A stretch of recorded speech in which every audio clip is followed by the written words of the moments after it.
Good morning, everyone. Good day, everyone. This is Alvin again from the Philippines, and welcome to my second leaderboard for Miss Universe Philippines 2022.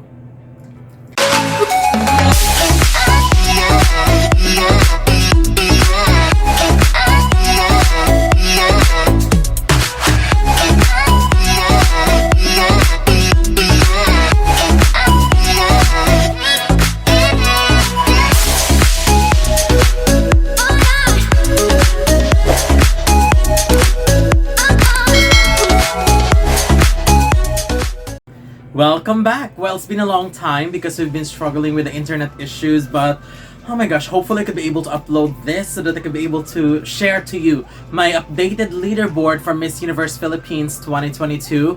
And the top 32 has already been revealed, and after looking at all the ladies that made it in, of course there were some heartbreaks like Nika Bernardo and other candidate that I forgot who didn't make it in the top 32, but overall great list. All of the good ones made it, so I'm very happy with the entire list in general. So after reviewing all of them, I will be revealing to you my current top 15 for this second leaderboard, and here they are in order of my preference, starting with my number 15, Lapulapu, Sashi Chiesa.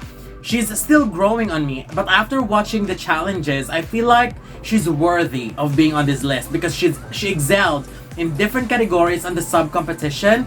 I don't necessarily see her as one of the top 10 contenders for now, but who knows? She might keep on surprising all of us until the finals.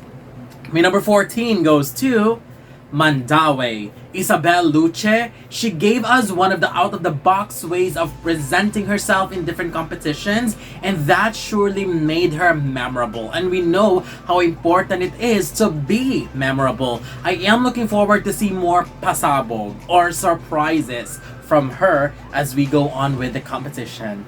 My number 13 goes to Palawan, Angelica Lopez, one of the biggest surprises in the competition. I wasn't able to notice her before, but she's actually one of the pretty faces that we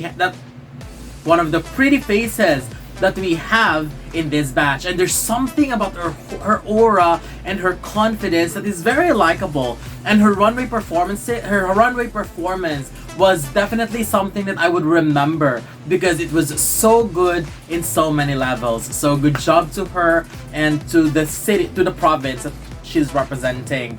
My number 12 goes to Cebu Province, Lou Dominic Piczon. She's definitely one of the good ones and one of the standouts. And what I love about her is she's been very consistent in all of her performances. The only thing that I wanted her to work on though is to have that shine that would really make her stand out because she's doing extremely well, but others are doing better too. So I am hoping that she will find that something that would really put her at the top of the list. But I am positive that her consistency in this competition will help her go very far. My number 11 goes to Iloilo City, Dorothy Himilian. Her performances in different sub-competitions just prove that she's fighting for another win for Iloilo. One of the best speakers of this batch, and although I wanted to see more of that pizzazz and some more polishing in her walk, I think she could work on it and eventually emerge and become a force in this competition. But rest assured, she will always be one of the potential dark horse in this competition. And we know how this organization love dark horses. My number 10 goes to Davao del Norte, John Nietzsche Orsena. If there is someone that I would love to make surprises, it would be this one. I really adore her personality and how she speaks in her introduction video. Plus, when it comes to her catwalk, she was one of my top 10 favorites too. So I am super excited to see how this woman will continue to make waves in this competition. My number 9 goes to Cebu City, Chantal Elise Schmidt. Consistently strong all throughout. She's got the beauty and the body, but I wanted her to keep on working on that winnable aura because she really has the potentials. Additionally, I think her walk during the runway challenge was great, but again, this is just on a personal note, but I feel like she was overdoing it a little bit in her runway challenge. I would love to see a more natural, more impactful, but something that doesn't give that trying too hard kind of vibe. I mean, something that is, as what I've said earlier, to make it simple, something strong and impactful, but something that appears natural at the same time. That's what we want. My number 8 goes to Albay, Julia Sobier. It is so fascinating to know that before, we've only been rooting for Julia when it's speaking competition, but looking at her performances in the different virtual sub-competitions, it really thrills me because she is now fighting hard and is giving a good fight in all rounds of the competition. So that's a really, really good improvement for her. So I'm giving her credit to that.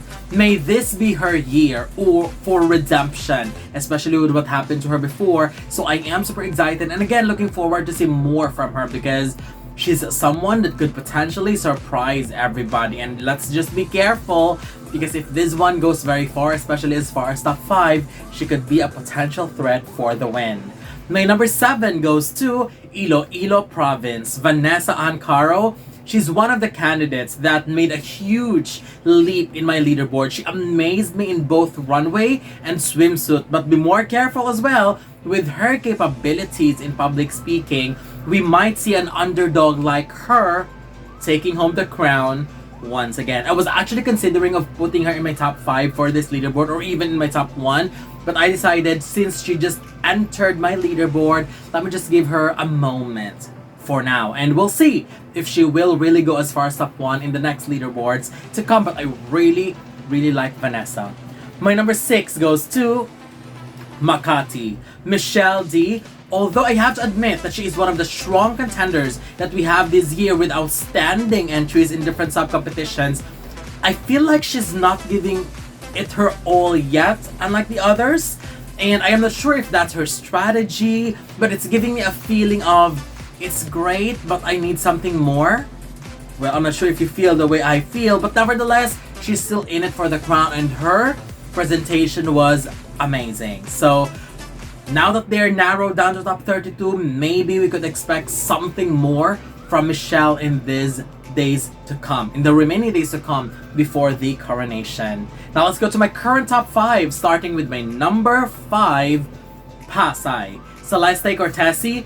With her beauty and great catwalk skills on the runway, she is definitely one of the candidates that I'm sure that will sail through the top 5 easily. I still have my reservations when it comes to her public speaking, but I'm keeping myself open-minded with high hopes that she has improved and worked on it, and hopefully she will deliver this time. My number 4 goes to Taguig, Maria Catrina Legado. I think if we only look at the sub-competitions, she deserved the award at the most consistent in all areas. Stunning face, great walk, super confident, and having said that, there are still moments where I don't sense that winning spark in her. I am not sure if you have seen or felt with the other candidates too, that they are really good in all areas, but they don't give us a winner vibe. And I hate myself for saying this because I really, really like Catrina, but that's what I felt. Hopefully I am wrong and I'm looking forward to see her impress us even more, but that spark is something that I'm really looking for in her. Something that would really make me say, that's our next Miss Universe Philippines. That's still something that I'm looking forward to see from her. So, we'll see. We'll see in the next few days. My number 3 goes to Baguio, Genesis Latugat, another dark horse that might pull a surprise victory.